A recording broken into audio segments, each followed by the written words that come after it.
ലോകമറിയപ്പെട്ട മഹാനുഭാവൻ. ഏതൊരു മഹാനുഭാവന്റെ പേര് കേൾക്കുമ്പോൾ ഇന്ത്യ രാജ്യത്തെ ദേശസ്നേഹികളായ മനുഷ്യർക്ക് മുഴുവനും രോമാഞ്ചവും ആത്മാഭിമാനവും ഉണ്ടാകുമോ? ബഹുമാനനായ ശഹീദേ മില്ല ഫതഹ് അലി ഖാൻ ടിപ്പു സുൽത്താൻ റഹ്മത്തുള്ളാഹി തആല അലൈഹി. ആരാ ടിപ്പു സുൽത്താൻ? ഇന്ത്യ രാജ്യത്ത് ടിപ്പു സുൽത്താന്റെ പേര് പറയാൻ പാടില്ല. ഇന്ത്യയുടെ നിലവിലുള്ള രാഷ്ട്രപതി പോലും ടിപ്പുവിനെ പറ്റി എന്തോ നല്ല വാക്ക് പറഞ്ഞു എന്നതിന്റെ പേരിൽ വലിയ പ്രശ്നമാ. പക്ഷേ ടിപ്പു സുൽത്താനെ സംബന്ധിച്ചിടത്തോളം ഇന്ത്യ രാജ്യത്ത് കടന്നുപോയ രാഷ്ട്രപതിമാരിൽ ഒരുപാട് സ്ഥാനവും മഹത്വവുമുള്ള പാണ്ഡിത്യം കൊണ്ടും വിനയം കൊണ്ടും ലാളിത്യം കൊണ്ടും ലോകം മുഴുവനും പേരും പ്രശസ്തിയും ആർജിച്ച ഒരു മഹാനായ രാഷ്ട്രപതി നമുക്കുണ്ടായിരുന്നു. ലക്ഷക്കണക്കിന് ആളുകളുടെ മുന്നിലും തന്റെ ചെരുപ്പൂടിയിട്ട് ആ ചെരുപ്പ് കയ്യിൽ പിടിച്ചു നടക്കുമ്പോൾ തന്റെ കീഴിൽ ജോലി ചെയ്യുന്ന തന്റെ കൂടെ എപ്പോഴും ഉണ്ടാകുന്ന ചെറുപ്പക്കാരൻ വന്നിട്ട്, സാർ നിങ്ങളുടെ ഷൂസ് എന്റെ കയ്യിൽ തരണമെന്ന് പറയുമ്പോ ഈ 2 ഷൂസ് പിടിക്കാനുള്ള ആരോഗ്യം എനിക്കുണ്ട് എന്ന് പറഞ്ഞ് ലക്ഷക്കണക്കിന് ആളുകളുടെ മുന്നിൽ തന്റെ ചെരുപ്പ് കയ്യിലിടിച്ചിട്ട് നടന്ന ഇന്ത്യ രാജ്യം കണ്ട മഹാനായ രാഷ്ട്രപതി ഡോക്ടർ APJ അബ്ദുൽ കലാം മഹാനായ ഒരു രാഷ്ട്രപതിയായിരുന്നു. അദ്ദേഹത്തിന്റെ സെക്കൻഡുകൾക്ക് പോലും അദ്ദേഹത്തിന്റെ ചിന്തകൾക്ക് അമേരിക്കക്കാരൻ വില കൊടുക്കാമെന്ന് പറഞ്ഞു. പക്ഷേ എന്റെ ചിന്തയും എന്റെ മസ്തിഷ്കവും ഇന്ത്യ രാജ്യത്തിന് വേണ്ടിയിട്ടല്ലാതെ ഞാൻ ഉപയോഗിക്കില്ല എന്ന് പറഞ്ഞ മഹാനായ മനുഷ്യൻ. അദ്ദേഹം ലോകത്തിന് മഹിതമായ സന്ദേശങ്ങൾ നൽകി എഴുതിയ പുസ്തകമാണ് ദ വിങ്സ് ഓഫ് ഫയർ, അഗ്നിച്ചിറകുകൾ. അദ്ദേഹം അതിൽ എഴുതുന്നുണ്ട്, ഞാൻ അമേരിക്കയുടെ നാസയുടെ രഹസ്യ കേന്ദ്രങ്ങളിലേക്ക് പോയി. നാസയുടെ രഹസ്യ കേന്ദ്രങ്ങളിലേക്ക് പോയി APJ അബ്ദുൽ കലാം. അദ്ദേഹം അവിടേക്ക് ചെന്നത് അദ്ദേഹത്തിന് കിട്ടിയ ഒരവസരമല്ല, മറിച്ച് അത് അമേരിക്കക്കാർക്ക് കിട്ടിയ ഒരവസരമായിരുന്നു. കാരണം അദ്ദേഹം ഇങ്ങനെ നടക്കുമ്പോഴും ശാസ്ത്രജ്ഞന്മാരൊപ്പം കൂടി അദ്ദേഹത്തോട് പല സംശയങ്ങളും ചോദിച്ചു. സ്വതസിദ്ധമായ ശൈലിയിൽ പുഞ്ചിരി തൂകി അദ്ദേഹം അതിനെല്ലാം മറുപടി പറഞ്ഞുകൊണ്ട് മുന്നോട്ട് നടന്നു. അങ്ങനെ പതുക്കെ മുന്നോട്ട് നടക്കുമ്പോൾ പെട്ടെന്ന് നാസയുടെ ചുവരിൽ പതിച്ചിരുന്ന ഒരു ഛായാചിത്രം കണ്ടിട്ട് ഡോക്ടർ അബ്ദുൽ കലാം അവിടെ തന്നെ നിന്നു. കുറെ നേരം ആ ചിത്രത്തിലേക്ക് നോക്കി നിന്നു. അദ്ദേഹം എഴുതുന്നു, ഒറ്റ നോട്ടത്തിൽ എനിക്ക് മനസ്സിലായി, അമേരിക്കയുടെ രഹസ്യ കേന്ദ്രമായ നാസയുടെ ചുവരിൽ തൂക്കിയിട്ടിരിക്കുന്ന ഛായാചിത്രം അതൊരു ഇന്ത്യക്കാരന്റെ ചിത്രമാണ്. ഒരു പരമ്പരാഗത ഇന്ത്യൻ വേഷം ധരിച്ചുകൊണ്ടൊരു പോരാളി വെള്ളക്കാർക്കെതിരെ റോക്കറ്റ് ആക്രമണം നടത്തുന്ന ഒരു ഛായാചിത്രം ഞാൻ കണ്ടു. അതൊരു ഇന്ത്യക്കാരന്റെ ചിത്രമെന്ന് മനസ്സിലാക്കി ഒരു ഇന്ത്യക്കാരനായതിന്റെ പേരിൽ എനിക്കന്ന് അഭിമാനം തോന്നുകയുണ്ടായി. ഏതൊരു അബ്ദുൽ കലാമിന്റെ പേര് പറഞ്ഞുകൊണ്ടാണോ ഇന്ത്യക്കാരെന്ന് അഭിമാനിക്കുന്നത്, ഏതൊരു അബ്ദുൽ കലാമിനെയാണോ ഇന്ത്യയുടെ മുസ്ലിമാൻ എന്ന് പറയുന്നത്, അബ്ദുൽ കലാം പറയുന്നു, ഒരു ഛായാചിത്രം കണ്ടിട്ട് എനിക്കൊരു ഇന്ത്യക്കാരനായതിൽ അഭിമാനം തോന്നി. അതെ, അമേരിക്കയുടെ നാസയുടെ കേന്ദ്രത്തിൽ അബ്ദുൽ കലാം കണ്ട ഛായാചിത്രം ആരുടെ ഛായാചിത്രമാ? ബഹുമാനനായ ടിപ്പു സുൽത്താന്റെ ഛായാചിത്രമാണ്. പാകിസ്ഥാൻ 4000 കിലോമീറ്റർ അപ്പുറത്തേക്ക് കുതിച്ചു ചാടുന്ന ഒരു ബല്ലാസ്റ്റിക് മിസൈൽ വികസിപ്പിച്ചെടുത്തു. 4000 കിലോമീറ്റർ. എന്നിട്ട് അതിനൊരു പേര് വെക്കണം. എന്ത് പേരിടും? മുഹമ്മദ് അലി ജിന്നയുടെ പേരിട്ടില്ല, പട്ടാള മേധാവിമാരുടെ പേരിട്ടില്ല. പിന്നെയോ ഇന്ത്യയുടെ ശത്രു രാജ്യമായ പാകിസ്ഥാൻ 4000 കിലോമീറ്റർ അപ്പുറത്തേക്ക് കുതിച്ചു ചാടുന്ന മിസൈലിന് കൊടുത്ത പേര് ടിപ്പു സുൽത്താന്റെ പേരാ. ടിപ്പു എന്ന പേരാണ് അതിനിട്ടത്. ഇംഗ്ലണ്ടിലെ വോൾവിച്ചിലെ റോഡുണ്ട എന്ന പേരുള്ള ഒരു മ്യൂസിയം ഉണ്ട്, വോൾവിച്ച് റോഡുണ്ട. ആ മ്യൂസിയത്തിൽ പോയി APJ അബ്ദുൽ കലാം അദ്ദേഹം പറയുന്നു, എന്നെ അവിടുത്തെ ആളുകൾ കൂട്ടിക്കൊണ്ടുപോയി ഒരു പീരങ്കിയുടെ മുന്നിൽ നിർത്തി, ഇതാരുടെ പീരങ്കി എന്നറിയോ? അദ്ദേഹം മറുപടി പറഞ്ഞില്ല. അവർ പറഞ്ഞു, ഇത് നിങ്ങളുടെ ടിപ്പുവിന്റെ പീരങ്കിയാണ്. ഞാൻ പറഞ്ഞു വന്നത്, അമേരിക്കയുടെ നാസയുടെ രഹസ്യ കേന്ദ്രത്തിന്റെ ഉള്ളിൽ ആദരിക്കപ്പെട്ട ടിപ്പു, ഇന്ത്യയുടെ ശത്രു രാജ്യമായ പാകിസ്ഥാന്റെ അകത്തളങ്ങളിൽ ആദരിക്കപ്പെട്ട ടിപ്പു, ബ്രിട്ടനിലും ഇംഗ്ലണ്ടിലും ആദരിക്കപ്പെട്ട ടിപ്പു. ആ ടിപ്പുവിന്റെ പേര് ഇന്ത്യ രാജ്യത്ത് പറയാൻ പാടില്ല. ഇന്ത്യയിൽ ടിപ്പുവിനെ ആദരിക്കാൻ പാടില്ല. ടിപ്പു സുൽത്താനെ പറ്റി കുറെ കള്ളക്കഥകൾ ഇങ്ങനെ പറഞ്ഞു പഠിപ്പിക്കുക, കുറെ കള്ളക്കഥകൾ. എന്താ? ടിപ്പു സുൽത്താൻ മതഭ്രാന്തനായിരുന്നു അത്രേ. ടിപ്പു സുൽത്താൻ വലിയ വർഗീയവാദിയാണ്. എത്രത്തോളം എന്ന് വെച്ചാൽ ചില ചരിത്രകാരന്മാർ എഴുതിയേക്കുക, ഈ ഉണ്ണിയാർച്ച എന്നൊക്കെ നമ്മൾ കേട്ടിട്ടില്ലേ? ഉണ്ണിയാർച്ചയെ പോലും ടിപ്പു സുൽത്താൻ അടിമയാക്കി തന്റെ കൊട്ടാരത്തിൽ കൊണ്ടുപോയി വെപ്പാട്ടിയായി ഉപയോഗിച്ചിരുന്ന ഉണ്ണിയാർച്ചയെ കേൾക്കുമ്പോഴാ ചിലർക്ക് രക്തം തിളയ്ക്കുന്നത്.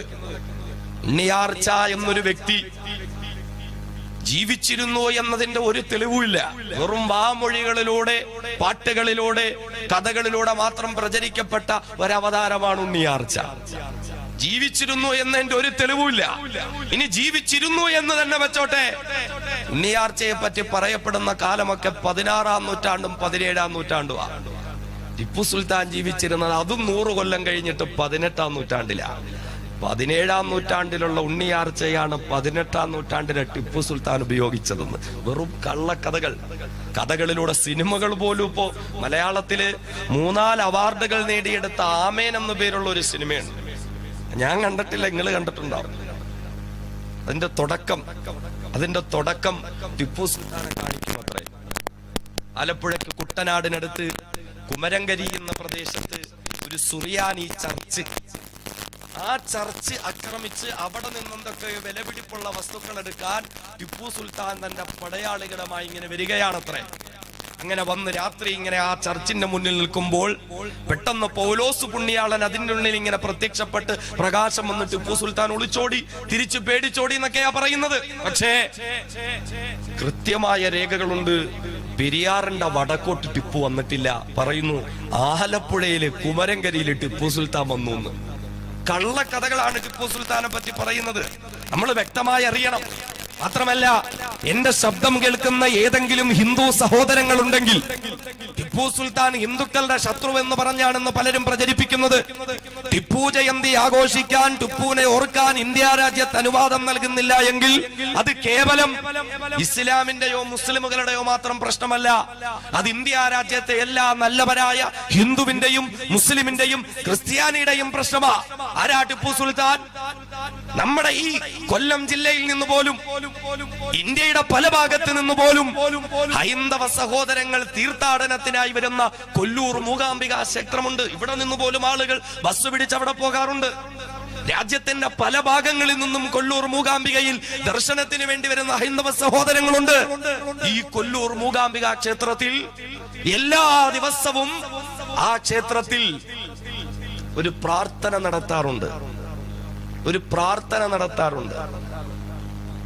സലാം മംഗളാരതി എന്നാണ് ആ പ്രാർത്ഥനയുടെ പേര്. സലാം മംഗളാരതി. സലാം എന്നൊക്കെ കേൾക്കുമ്പോ പള്ളിയിൽ നടക്കുന്ന പ്രാർത്ഥനയെന്ന് വിചാരിക്കല്ലേ. കൊല്ലൂർ മൂകാംബിക ക്ഷേത്രത്തിൽ സലാം മംഗളാരതി എന്നൊരു പ്രാർത്ഥന നടക്കുന്നുണ്ട്. ആർക്ക് വേണ്ടിയിട്ടുള്ള പ്രാർത്ഥനയാ? ടിപ്പു സുൽത്താന് വേണ്ടിയിട്ട് പ്രാർത്ഥന എല്ലാ ദിവസവും കൊല്ലൂർ മൂകാംബിക ക്ഷേത്രത്തിലെ. അവിടെ നിന്ന് കുറച്ചു ദൂരം യാത്ര ചെയ്താൽ ശങ്കരനാരായണീ ക്ഷേത്രം എന്നൊന്നും മറ്റോ പറയപ്പെടുന്ന ഒരു ക്ഷേത്രമുണ്ട്. അവിടെ ഉത്സവം നടക്കാറുണ്ട് 12 ദിവസം. ഈ 12 ദിവസവും ആ ക്ഷേത്രത്തിലെ പൂജാരി ഒരു തൊപ്പി ധരിച്ചിട്ടാണ് പൂജാകർമ്മങ്ങൾ ചെയ്യുന്നത്. ആരുടെ തൊപ്പി? ടിപ്പു സുൽത്താൻ അവിടുത്തെ പൂജാരിക്ക് സമ്മാനമായി കൊടുത്ത തൊപ്പി. 12 ദിവസം ഇത് തലേ വെച്ചിട്ടാ പൂജ നടക്കുന്നത്. ആ ക്ഷേത്രത്തില് 600 കിലോ തൂക്കമുള്ളതായ ഒരു ഓട്ടുമണിയുണ്ട്. 600 കിലോ ഉള്ളത്. അത് ടിപ്പു സുൽത്താൻ കൊടുത്തതാ. നമുക്കറിയോ ചരിത്രം? ഈ ടിപ്പുവിനെയാണ് ക്ഷേത്രം തകർത്ത ആള്, കൊലപാതകങ്ങൾ നടത്തിയ ആള്, കലാപങ്ങൾ നടത്തിയ ആള്. കേരളത്തിൽ 58 ക്ഷേത്രങ്ങൾക്ക് ടിപ്പു സുൽത്താൻ സാമ്പത്തിക സഹായം കൊടുത്തതിന്റെ തെളിവുകളുണ്ട്. ഇവിടെ ഗുരുവായൂർ ക്ഷേത്രത്തിന് പോലും 500 ഏക്കർ ഭൂമി ടിപ്പു സുൽത്താൻ കൊടുത്തിട്ടുണ്ട്. കസബയിലെ വേട്ടയ്ക്കൊര മകൻകാവ് ക്ഷേത്രത്തിന് 180 ഏക്കർ ഭൂമി. ഇതിന്റെ കൃത്യമായ തെളിവുകൾ ഇന്നും കോഴിക്കോട് വ്യക്തമായി സൂക്ഷിക്കപ്പെട്ടിട്ടുണ്ട്. അതുകൊണ്ട് ടിപ്പു സുൽത്താനെതിരെ ആരെങ്കിലും ശബ്ദിക്കുന്നുണ്ടെങ്കിൽ ഇന്ത്യയിലെ മുസ്ലിമുകളുടെ മാത്രം പ്രശ്നമല്ല, ഇന്ത്യ രാജ്യത്തെ മുഴുവൻ മനുഷ്യരുടെയും പ്രശ്നമാണ്. കേരളത്തിലേക്ക് വരുമ്പോൾ മേലാളന്മാരുടെ ജാതീയതയെ നിലനിൽക്കുന്നതിന്റെ പേരിൽ മാറുമറയ്ക്കാൻ അവകാശമില്ലാത്ത കീഴാള ജനവിഭാഗത്തിലെ അമ്മപെങ്ങന്മാർക്ക് മാറുമറയ്ക്കാൻ അവകാശം കൊടുത്ത ടിപ്പു സുൽത്താന. തൃശ്ശൂരിനടുത്ത് ചേലക്കര എന്നൊരു സ്ഥലമുണ്ട്. അവിടെ വെച്ചിട്ടാണ് ടിപ്പു ചേല വിതരണം ചെയ്തത്. അതുകൊണ്ട് ആ സ്ഥലത്തിന് ചേലക്കര എന്ന പേര് വന്നു. ഞാൻ പറഞ്ഞു വന്നത് ഈ ടിപ്പു സുൽത്താൻ, മഹാനായ ടിപ്പു സുൽത്താൻ റഹ്മത്തുള്ളാഹി തആല അലൈഹി, അദ്ദേഹത്തിന്റെ കൊട്ടാരത്തിനടുത്തൊരു വലിയ പള്ളി പണിയുകയാ. സഹോദരങ്ങളെ സഹോദരിമാര് ഗൗരവപൂർവ്വം കേൾക്കേണ്ടുന്ന വിഷയമാണ്. ടിപ്പു സുൽത്താൻ ഒരു വലിയ പള്ളി പണിയുകയാ. എന്നിട്ട് സുൽത്താനും പണി കഴിപ്പിച്ച പള്ളിയുടെ ഉദ്ഘാടന കർമ്മത്തിന്റെ ദിവസം വരികയാണ്. രാജ്യത്തിന്റെ വിവിധ ഭാഗങ്ങളിൽ നിന്ന് ആളുകളെല്ലാം ആ പള്ളിയുടെ അങ്കണത്തിലേക്ക് ഒഴുകിയെത്തുകയാ. ഹിന്ദുവും മുസൽമാനും ക്രിസ്ത്യാനിയും അടക്കമുള്ള സകല ആളുകളും ഒഴുകിയെത്തുകയാ. കാരണം ടിപ്പു സുൽത്താൻ എവിടെ തന്റെ കോട്ട പടിഞ്ഞാലും ആ കോട്ടയുടെ മുന്നിൽ തന്നെ ഹൈന്ദവർക്ക് വേണ്ടി ക്ഷേത്രം പടിഞ്ഞു കൊടുക്കുമെങ്കിലും ഇന്നും വെല്ലൂർ ബാഖിയാത്ത് സാലിഹാത്ത് എന്ന മഹത്തായ സ്ഥാപനത്തിനടുത്ത് ബഹുമാന്യനായ ടിപ്പു പണി കഴിപ്പിച്ച വലിയ ഒരു കോട്ടയുണ്ട്. ആ കോട്ടയുടെ മുന്നിൽ ഹൈന്ദവർക്ക് വേണ്ടി പണി കഴിപ്പിച്ച ക്ഷേത്രമുണ്ട്, ക്രൈസ്തവർക്ക് വേണ്ടി പണി കഴിപ്പിച്ച ചർച്ചുണ്ട്, മുസ്ലിമുകൾക്ക് വേണ്ടി പണി കഴിപ്പിച്ചതായ പള്ളിയുമുണ്ട്. എന്നാലെന്നറിയുമോ, ഇന്ന് ആ മുസ്ലിം പള്ളി പൂട്ടപ്പെട്ടു പോയിരിക്കുകയാണ്. അധികാരികളുടെ വർഗീയ നിലപാട് മൂലം മുസ്ലിം പള്ളി പൂട്ടപ്പെട്ടു പോയിരിക്കുകയാ. പക്ഷേ ടിപ്പു സുൽത്താൻ പണി കഴിപ്പിച്ചു കൊടുത്തതായ ക്ഷേത്രത്തിൽ ഇന്നും പൂജാകർമ്മങ്ങൾ നടത്തപ്പെടുകയാ. ടിപ്പു സുൽത്താൻ പണി കഴിപ്പിച്ചു കൊടുത്ത ചർച്ചിൽ ഇന്നും അവിടെ കുർബാനയടക്കമുള്ള കർമ്മങ്ങൾ നടത്തപ്പെടുകയാ. ഇത്രത്തോളം മതേതരനായ ചക്രവർത്തിയായിരുന്നില്ല ടിപ്പു സുൽത്താൻ. ആ ടിപ്പു സുൽത്താൻ ഒരു വലിയ പള്ളി പണിയുകയാ. മസ്ജിദുൽ ഫത്തഹ് എന്നോ മറ്റോ ചരിത്രത്തിൽ രേഖപ്പെടുത്തപ്പെട്ടിട്ടുള്ള പള്ളിയാ. ഏത് പേരായിരുന്നാലും ആ പള്ളിയുടെ ഉദ്ഘാടന കർമ്മം നടക്കുന്ന ദിവസം രാജ്യത്തിന്റെ വിവിധ ഭാഗങ്ങളിൽ നിന്ന് ആളുകൾ ഒഴുകിയെത്തുകയാ. സുൽത്താൻ പണി കഴിപ്പിച്ച പള്ളിയുടെ ഉദ്ഘാടന കർമ്മം കാണാൻ ലോകത്തിന്റെ രാജ്യത്തിന്റെ വിവിധ ഭാഗങ്ങളിൽ നിന്ന് ആളുകൾ ഒഴുകിയെത്തുകയാ. ഒരുപാട് മുസ്ലിം പണ്ഡിതന്മാരുണ്ട്, ഒരുപാട് മശായിഖന്മാരുണ്ട്, ഒരുപാട് സൂഫിയാക്കളുണ്ട്. എല്ലാവരും ഇങ്ങനെ പള്ളിയുടെ മുന്നിലേക്ക് വന്ന് പള്ളിയുടെ ഉദ്ഘാടന കർമ്മത്തിന് വേണ്ടി കാത്തിരിക്കുമ്പോൾ ആരായ ടിപ്പു സുൽത്താൻ റഹിമഹുല്ലാഹ് അദ്ദേഹം പെട്ടെന്ന് തന്നെ തന്റെ മുന്നിൽ കൂടിയിരിക്കുന്ന 10,000-കണക്കിന് വരുന്ന പാരാവാരം പോലെയുള്ള ആളുകളോട് വിളിച്ചു പറയുകയാ, ഞാൻ നേരിട്ട് പണി കഴിപ്പിച്ച എന്റെ ഈ പള്ളിയുടെ ഉദ്ഘാടനം ഒരു സാധാരണക്കാരനായ മനുഷ്യനെ കൊണ്ട് ഞാൻ നടത്തിക്കില്ല. അതുകൊണ്ട് ഞാൻ ആവശ്യപ്പെടുകയാണ്, എന്റെ മുന്നിൽ മഹത്തുക്കളായ സൂഫിയാക്കളുണ്ട്, മശായിഖന്മാരുണ്ട്, ഫുഖഹാക്കളുണ്ട്, വലിയ വലിയ പണ്ഡിതന്മാരുണ്ട്. എന്നാൽ ഞാൻ ആവശ്യപ്പെടുകയാ, പ്രായപൂർത്തിയായിട്ട് ഇന്നേ വരേക്കും ഒരു ജമാഅത്ത് നിസ്കാരവും മുടക്കാത്ത ഒരാളുണ്ടെങ്കിൽ അയാള് മുന്നിലേക്ക് കടന്നു വരിക, എന്റെ പള്ളിയുടെ ഉദ്ഘാടന കർമ്മം നിർവഹിക്കുക. അതേ പ്രായപൂർത്തിയായിട്ട് നാളുന്നവരെയും ഒരു ജമാഅത്ത് നിസ്കാരവും മുടക്കാത്തവരുണ്ടോ? ടിപ്പുവിന്റെ പള്ളിയുടെ ഉദ്ഘാടന കർമ്മം നിർവഹിക്കുക. എല്ലാവരും ഒന്ന് ചിന്തിച്ചു നോക്കുകയാ, പടച്ചവര് എപ്പോഴെങ്കിലും ഒക്കെ ഒരു നിസ്കാരം എനിക്ക് ജമാഅത്ത് നഷ്ടപ്പെട്ടു പോയിട്ടുണ്ടാകാം, ഖളാ ആക്കിയിട്ടില്ല, പക്ഷേ ജമാഅത്ത് നഷ്ടപ്പെട്ടു പോയിട്ടുണ്ടാകാം. അതുകൊണ്ട് ഒരാൾക്കും മുന്നോട്ട് വരാൻ ധൈര്യമില്ല. എല്ലാവരും നിശബ്ദരായി തോൽവി സമ്മതിച്ചു കൊണ്ടിരിക്കുമ്പോ രാജ്യത്തിന്റെ പരമാധികാരം കയ്യിലാണെന്ന ഭരണാധികാരിയായ ബഹുമാനനായ ടിപ്പു സുൽത്താൻ വിളിച്ചു പറയുകയാ, എങ്കിൽ ഞാൻ തന്നെ പള്ളിയുടെ ഉദ്ഘാടന കർമ്മം നിർവഹിക്കാം. അൽഹംദുലില്ലാഹ്, അൽഹംദുലില്ലാഹ്, പ്രായപൂർത്തിയായിട്ട് നാളുന്നവരെയും ഒരു നിസ്കാരത്തിന്റെയും ജമാഅത്ത് ഞാൻ മുടക്കിയിട്ടില്ല. അങ്ങനെ മുടക്കാൻ എന്റെ ഉമ്മ എന്നെ പഠിപ്പിച്ചിട്ടില്ല. എന്റെ ശബ്ദം കേൾക്കുന്ന ഉമ്മമാരെ, കഴിയുമോ ടിപ്പുവിനെ പോലെ നിങ്ങളുടെ മക്കളെ വളർത്താൻ? ടിപ്പുവിന്റെ ഉമ്മ ഭരണാധികാരം കൈയാളുന്ന പൊന്നുമോൻ 15ാമത്തെ വയസ്സിൽ വെള്ളക്കാരുടെ മുന്നിൽ വാളമെടുത്തുകൊണ്ട് പടപ്പുറപ്പാട് നടത്തിയ പൊന്നുമോൻ മസ്താൻ ടിപ്പു സുൽത്താനോടുള്ള താല്പര്യപ്രകാരം ടിപ്പു എന്ന പേര് വിളിക്കപ്പെട്ട പൊന്നുമോൻ, ആ പൊന്നുമോനെ ആ പൊന്നുമോന്റെ ഉമ്മ വളർത്തിയതെങ്ങനെയാ? ഒരു നിസ്കാരത്തിന്റെ ജമാഅത്ത് പോലും മുടക്കാതെയല്ലേ? അല്ലാഹുവിന്റെ വിശുദ്ധ ഖുർആൻ കൊടുത്ത സർട്ടിഫിക്കറ്റ് എന്താ? അല്ലദീന ഇമ്മക്കന്നാഹും ഫിൽ അർളി അഖാമുസ്സലാഹ വആതവുസ് സകാഹ വഅമറൂ ബിൽ മഅറൂഫ് വനഹൂ അനിൽ മുൻകർ വലില്ലാഹി ആഖിബത്തുൽ ഉമൂർ. ഏതൊരു ടിപ്പുവിന്റെ അന്ത്യമാണോ ലോകത്തിന് മുഴുവനും മാതൃകയായത്? പിന്നാലെ നിന്നുകൊണ്ട് തന്റെ തലയ്ക്ക് പിന്നാലെ വെടിവെച്ചവനെ പോലും വെട്ടിക്കൊലപ്പെടുത്തിക്കൊണ്ട് ഇന്ത്യ രാജ്യത്തിന്റെ ചരിത്രത്തിൽ ഒരു രാജാവിനും അവകാശപ്പെടാൻ കഴിയാത്ത നിലയിൽ ബ്രിട്ടീഷുകാരോട് നേരിട്ട് പടവെട്ടി രക്തസാക്ഷിത്വം വഹിച്ച ഒരേ ഒരു ഭരണാധികാരി ടിപ്പു സുൽത്താൻ മാത്രമാണെങ്കിൽ ആ ടിപ്പുവിന്റെ ഗുണഗണങ്ങളൊന്നറിയടേ. അല്ലാഹുവിന്റെ ഖുർആൻ പറഞ്ഞ ചില മഹത്തുക്കളില്ലേ, അല്ലദീന ഇമ്മക്കന്നാകും ഫിൽ അർളി അഖാമുസ്സലാ.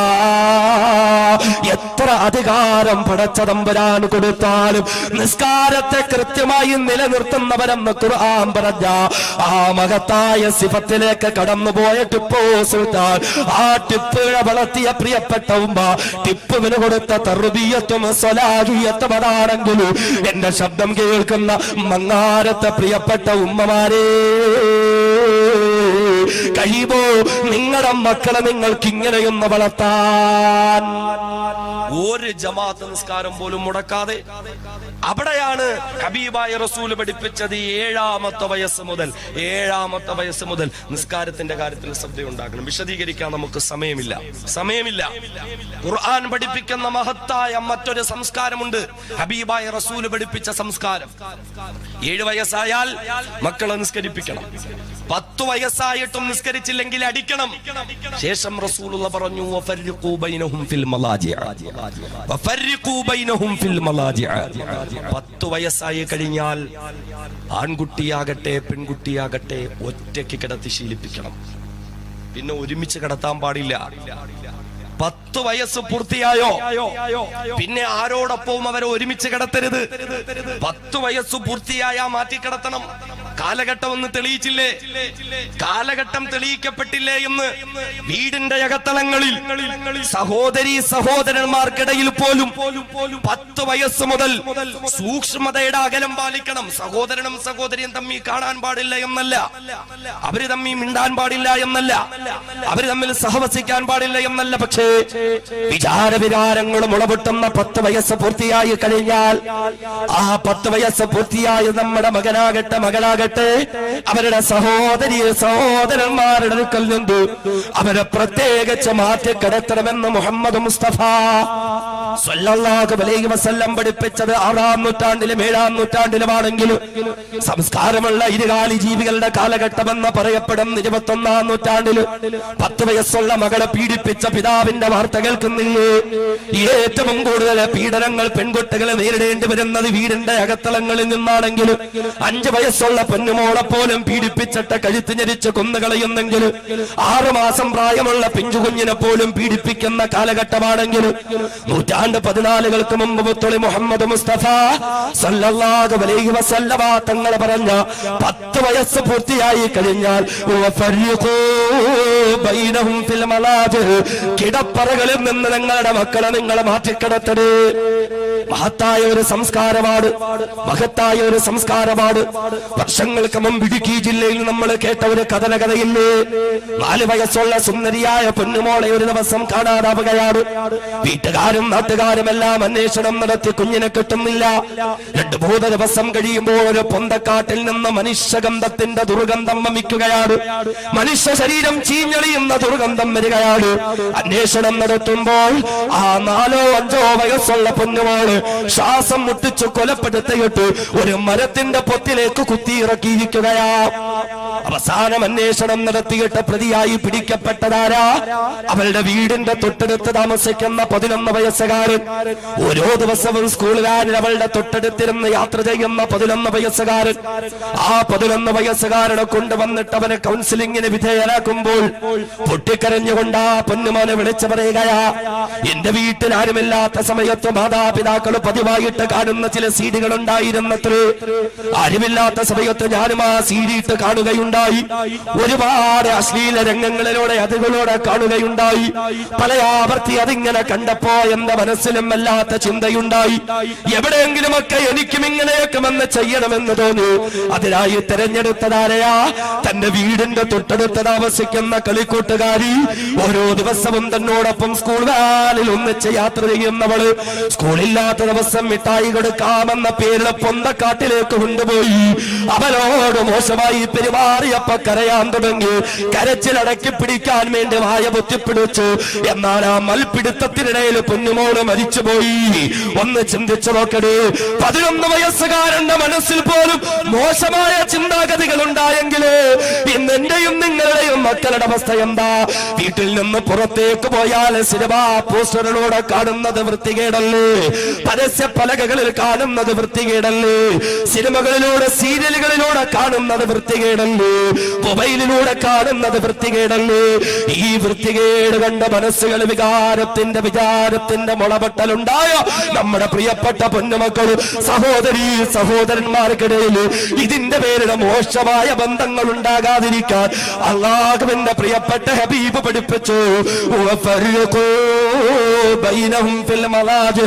10 വയസ്സായോ നിങ്ങളുടെ മക്കളെ നിങ്ങൾ അകത്തിക്കിടത്തുക. നിസ്സാര വിഷയമല്ല. പീഡനങ്ങൾ നടക്കുന്നത് കുടുംബക്കാരിൽ നിന്നാണ്. സഹോദരൻ സഹോദരിയെ പീഡിപ്പിച്ചു, പിതാവും മകളെ പീഡിപ്പിച്ചു, കാമുകന് വേണ്ടിയിട്ട് സ്വന്തം മകളെ കാഴ്ചവെക്കുന്ന മാതാവിന്റെ കാലഘട്ടം. അവിടെയാണ് റസൂലുള്ള പറഞ്ഞത്, 10 വയസ്സായോ പിന്നെ നിങ്ങൾ സൂക്ഷിക്കണം. മക്കളെ സഹോദരി സഹോദരന്മാരെ പോലും ഒന്നിച്ച് കിടത്തരുത്. മോശമായ എന്തെങ്കിലും പ്രവർത്തനങ്ങൾ ഉണ്ടായേക്കാം. 14 മുമ്പ് റസൂലുള്ള പറഞ്ഞെങ്കിൽ കാലഘട്ടം ഇന്നതിനെ തെളിയിക്കുന്നില്ലേ? ഒരു വീട്ടിലെ സഹോദരന്റെ മുമ്പിൽ ഒരു സഹോദരി ധരിക്കേണ്ട വസ്ത്രത്തിനൊക്കെ ഒരു മാന്യതയുണ്ട്. വീട്ടിലേക്കൊക്കെ വന്നാൽ നമ്മുടെ പെമ്മക്കള് ഇറുകിയ ഒരു ടീഷർട്ട് ഇട്ട് ഒരു ബർമുടയൊക്കെ ഇട്ട് ഇങ്ങനെ വീട്ടിൽ നിൽക്കും. സഹോദരൻ ഉണ്ടാവും, 10 പഠിക്കുന്നവൻ 8 പഠിക്കുന്നവനുണ്ടാവും. പക്ഷെ ആ ശ്രദ്ധയില്ല അവിടെ. ആ ഒരു സൂക്ഷ്മതയുടെ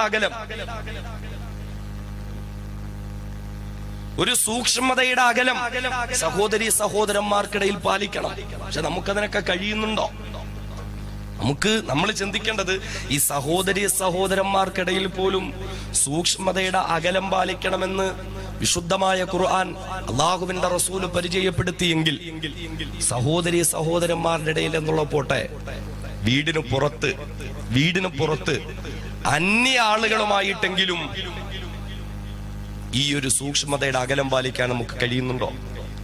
രാവിലെ വീട്ടിൽ നിന്ന് സ്കൂളിലേക്ക് പോയ +2 പഠിക്കുന്ന മകൾ വൈകുന്നേരം കൂടെ പഠിക്കുന്നവന്റെ ബൈക്കിന്റെ പിന്നാലെ ഇരുന്ന് അവന്റെ തോളത്തോടെ കൈയിട്ട് അവന്റെ ശരീരത്തോട് തൊട്ടുരുമ്മി വന്ന് വീട്ടിന്റെ മുറ്റത്ത് ബൈക്കിൽ ഇറങ്ങുകയാ. ടാറ്റൊക്കെ കാണിച്ച് അവനങ്ങ് പോയി. അമ്മ ചോദിക്കോ, അത്താ ചോദിക്കോ, ആരാടി നീ എന്തിനാ അവന്റെ കൂടെ വന്നേ? പറയും, കൂടെ പഠിക്കുന്ന പയ്യനാ, പെട്ടെന്നൊരു സമരം ഉണ്ടായി, ബസ്സില്ല, അല്ലെങ്കിൽ എനിക്കിങ്ങോട്ട് വരാൻ പെട്ടെന്ന് കഴിയില്ല, എന്തോ താമസം നേരിട്ടു. അവനൊരു സഹായം ചെയ്തതാ, ആരും ഇല്ലാത്തോണ്ട് ബൈക്കിൽ ഇങ്ങോട്ട് കൊണ്ടുവന്നാക്കിയതോ. അൽഹംദുലില്ലാ, എന്ത് നല്ല പയ്യനാ, മാഷാ അല്ലാഹ്. ഓ, അമ്മാടെ അത്താടെയൊക്കെ ഒരു സന്തോഷം, എന്ത് നല്ല പയ്യനാ. നാളെ അവന്റെ തോളത്ത് കൈയിട്ടങ്ങ് ഇറങ്ങി പോകുമ്പോഴായിരിക്കും അറിയുന്നത്, തമ്പുരാനെ ഇതൊക്കെ അതിനു വേണ്ടിയിട്ടായിരുന്നോ എന്ന്. സൂക്ഷ്മതയില്ല. നമ്മുടെ മക്കളുടെ കാര്യത്തിൽ നമുക്ക് സൂക്ഷ്മതയില്ല. നമ്മളിങ്ങനെ വിദ്യാഭ്യാസത്തിന്റെ പേരിൽ മക്കളെ കയറൂരി വിടുകയാ. ദൂര നാടുകളിലേക്ക് പോലും മക്കളെ പഠിക്കാൻ അയക്കാറുണ്ട്. 1.5 വർഷക്കാലഘട്ടത്തോളം ബാംഗ്ലൂരുമായി ബന്ധപ്പെട്ട് ജോലി ചെയ്തുകൊണ്ടറിയാം, ട്രെയിനിൽ വിദ്യാഭ്യാസത്തിന് വേണ്ടി യാത്ര ചെയ്യുന്ന പെൺകുട്ടികളും ആൺകുട്ടികളും, ബസ്സിൽ യാത്ര ചെയ്യുന്ന പെൺകുട്ടികളും ആൺകുട്ടികളും, അവർക്കിടയിൽ മോശമായ ബന്ധങ്ങൾ ഉണ്ടാകുന്നു. മാതാപിതാക്കളുടെ കൺവെട്ടത്ത് നിന്ന് മാറി നിന്ന് മയക്കുമരുന്നിന് അടിമകളായി മാറിയ, മദ്യപാനത്തിന് അടിമകളായി മാറിയ, സെക്സ് റാക്കറ്റിന്റെ ഇരകളാക്കപ്പെട്ട, ജീവിതം നശിപ്പിക്കപ്പെട്ട, ഒരു ജാൻ കയറിൽ ജീവിതം ഒടുക്കേണ്ടി വന്ന എത്രയോ ആൺകുട്ടികളുടെ പെൺകുട്ടികളുടെ ജീവിതം നേരിട്ട് അനുഭവപ്പെട്ടിട്ടുണ്ട്. നാം അറിയേണ്ടത്, നമ്മുടെ മക്കളുടെ കാര്യത്തിൽ നമുക്ക് ഈ സൂക്ഷ്മത ഇല്ലാതെ പോയതെന്താ? വിദ്യാഭ്യാസം വേണ്ട എന്ന് പറയുന്നില്ല, വിദ്യാഭ്യാസം വേണം. പക്ഷേ നമ്മുടെ കൺവെട്ടത്ത് നിന്ന് നമ്മുടെ മക്കൾ പഠിക്കട്ടെ. പണം അധികം കൊടുക്കേണ്ടി വന്നാലും കുഴപ്പമില്ല, അല്ലെങ്കിൽ മക്കൾ പഠിക്കുന്നിടത്ത് പോയി താമസിക്കേണ്ടി വന്നാലും കുഴപ്പമില്ല. നമ്മുടെ മക്കൾ വഴിപിടച്ചു പോകാൻ പാടില്ല. നമ്മുടെ മക്കളുടെ ലജ്ജ നശിച്ചു പോകാൻ പാടില്ല. എത്രയോ മോശത്തരമാണ്. കുറെ നാളുകൾക്ക് മുമ്പ് ഒരു ചാനൽ രഹസ്യ ക്യാമറ വെച്ചിട്ട് അവര് ഡോക്യുമെന്ററി നടത്തുകയുണ്ടായി. കേരള കർണാടക അതിർത്തിയിൽ പ്രവർത്തിക്കുന്ന ഭാവകൾ കേന്ദ്രീകരിച്ച് സെക്സ് റാക്കറ്റുകൾ നടക്കുമ്പോൾ അവിടെ എത്തുന്ന മലയാളി പെൺകുട്ടികൾ കേരളത്തിൽ നിന്ന് പഠിക്കാൻ പോകുന്ന പെൺകുട്ടികളാ. കേരളത്തിൽ നിന്ന് പഠിക്കാൻ പോകുന്ന പെൺകുട്ടികൾ ആ സൂക്ഷ്മതയുണ്ടോ നമുക്ക്? നമ്മുടെ മക്കളുടെ കാര്യത്തിൽ സൂക്ഷ്മതയുണ്ടോ?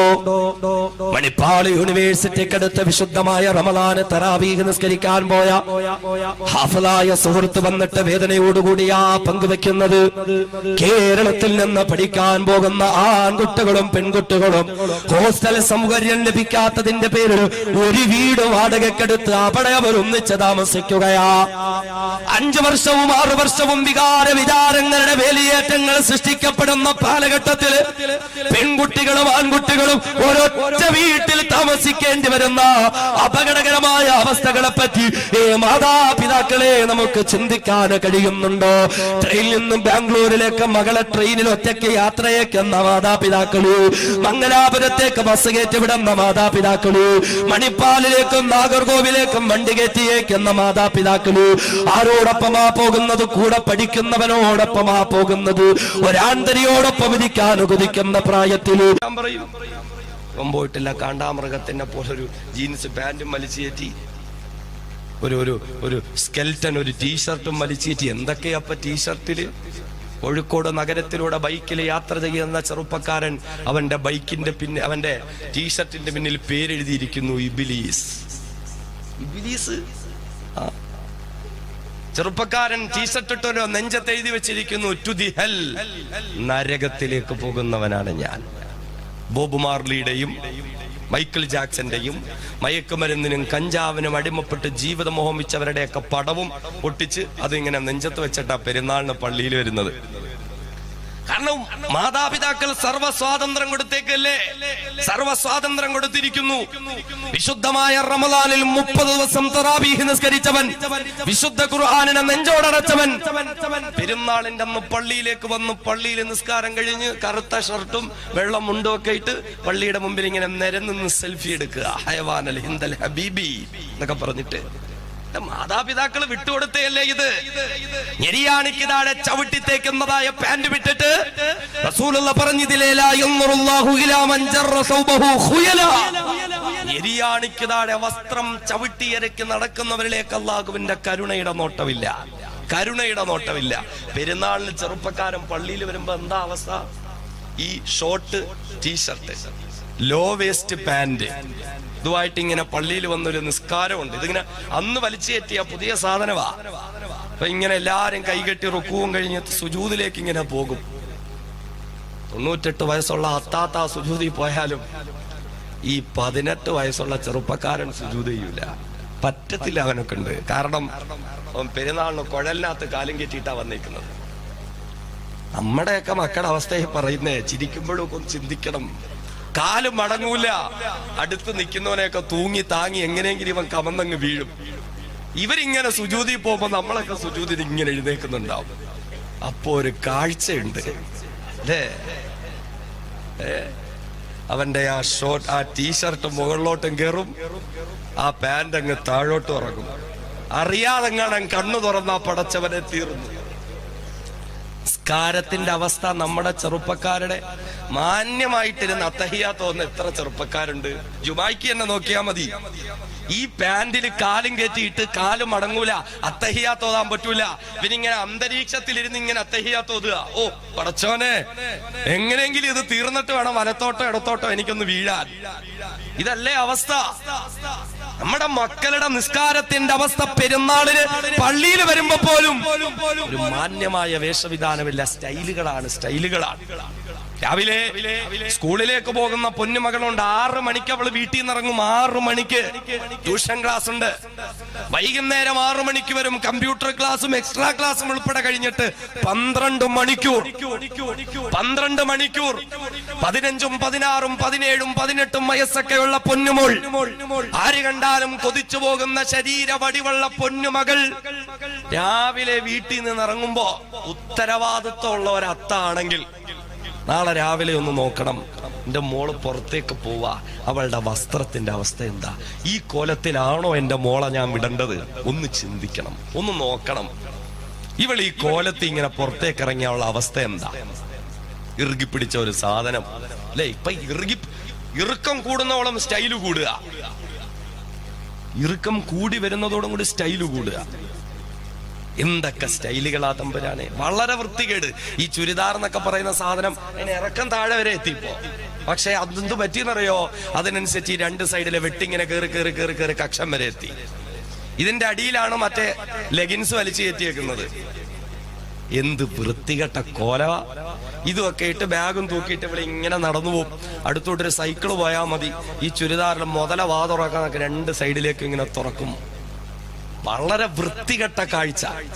നമ്മുടെയൊക്കെ പെൺമക്കൾ വഴിവക്കിലൂടെ നടന്നു പോകുമ്പോ അവളുടെ വസ്ത്രധാരണം ചിന്തിക്കണം. പെൺകുട്ടികളുടെ ലജ്ജ നഷ്ടപ്പെട്ടു പോയി, നാണമില്ലാതെയായി പോയി. കക്ഷത്തുനിന്ന് താഴേക്ക് കൊതുകുവല പോലത്തെ തുണി വെച്ച അവള് തയ്ക്കുന്നത്. അവൾക്കത് പ്രശ്നമല്ല. അന്യ പുരുഷന്മാർ സ്പർശിക്കുന്നതല്ല പ്രശ്നം, ദർശിക്കുന്നതും പ്രശ്നമായി മാറണം. ഇതിപ്പോ തൊട്ടാലേ ഉള്ളു കുഴപ്പം, കണ്ട കുഴപ്പമൊന്നുമില്ല. കണ്ടോട്ടെ എത്ര വേണേലും, തൊട്ടാലേ ഉള്ളു കുഴപ്പം. നാണം പോയി, ലജ്ജ നഷ്ടപ്പെട്ടു പോയി. വസ്ത്രത്തിലൂടെ നമ്മളുടെ മക്കളുടെ സംസ്കാരം വിലയിരുത്തപ്പെടണമെങ്കിൽ ഇന്ന് നമ്മളുടെ മക്കളുടെ സംസ്കാരം ഏതും നിലയിലാണെന്ന് നാം ഓരോരുത്തരും ചിന്തിക്കണം. ഈ വസ്ത്രം ധരിച്ചാണ് രാവിലെ 6 മണി മുതൽ അന്യ പുരുഷന്റെ മുന്നിൽ അവള്, അന്യരായ ആണുങ്ങളുടെ മുന്നിൽ, അന്യരായ ചെറുപ്പക്കാരുടെ മുന്നിൽ, ബസ്സിൽ പോകുമ്പോ സ്കൂളിൽ പോകുമ്പോ ഒക്കെ ഓരോ പർദ്ദകൾ പോലും ഒന്നും അങ്ങനെ ആയില്ലേ. പർദ്ദകൾ പോലും ഇന്ന് സ്റ്റൈലല്ലേ. എവിടം വരെ എത്തി പർദ്ദകൾ? വടക്കം മലബാറിലോട്ടൊക്കെ ചെല്ലുമ്പോൾ അവിടുന്ന് ഇങ്ങനെ പർദ്ദകൾ ഇങ്ങനെ പുതിയ സ്റ്റൈലായിട്ട് ഇങ്ങനെ അവിടുന്ന് ഇങ്ങനെ പടർന്ന് ഡെങ്കിപ്പലി പോലെ ഇങ്ങോട്ട് വരില്ല. അപ്പൊ അവിടെയൊക്കെ പുതിയ സ്റ്റൈലെത്തി. ഇങ്ങോട്ടൊക്കെ എത്തിയോന്ന് എനിക്കറിയില്ല. ഒന്നാമത് ഇറുകി പിടിച്ച പർദ്ദ, അതോടൊപ്പം വലിച്ചു മുറുക്കി ഇപ്പൊ അരയിലൊരു കെട്ട്, ബ്ലാക്ക് ബെൽറ്റ് പർദ്ദ, അതെത്തി. ഇങ്ങോട്ടൊക്കെ എത്തിയോന്നറിയില്ല, അവിടെയൊക്കെ എത്തിയോ? ബ്ലാക്ക് ബെൽറ്റ് പർദ്ദ, ഇറുകി പിടിച്ച സാധനം. ശരീര സൗന്ദര്യം മറയ്ക്കാൻ. ഒരു പെണ്ണിന്റെ സൗന്ദര്യം വിലയിരുത്തപ്പെടുന്നത് അവളുടെ മുഖ സൗന്ദര്യം കൊണ്ടാണെങ്കിൽ ആ മുഖം ഉൾപ്പെടെ മറച്ചുകൊണ്ട് മാത്രം അന്യപുരുഷന്റെ മുന്നിൽ ഒരു പെണ്ണ് കടന്നു വരാൻ പാടുള്ളൂ എന്ന് പഠിപ്പിച്ച ഇസ്ലാമിന്റെ വക്താക്കളാ. ഇറുകി പിടിച്ച പർദ്ദ, അരേക്കെട്ട് പർദ്ദ, ബ്ലാക്ക് ബെൽറ്റ് പർദ്ദ വലിച്ചു മുറുക്കി ഇങ്ങനെ ഈ പർദ്ദ ഇട്ടോണ്ടാ നടക്കുന്നത്. എന്താ കോലം! നമ്മുടെ താത്താമാരൊക്കെ ഈ പർദ്ദ ഇട്ട് നടക്കുന്ന ഒരു കോലമുണ്ട്. തമ്പുരാനെ, ചാക്കില് തേങ്ങ നിറച്ച് വെച്ച പോലെ ഇങ്ങനെ നടക്കുക. എന്ത് വൃത്തികെട്ട കോലവാ.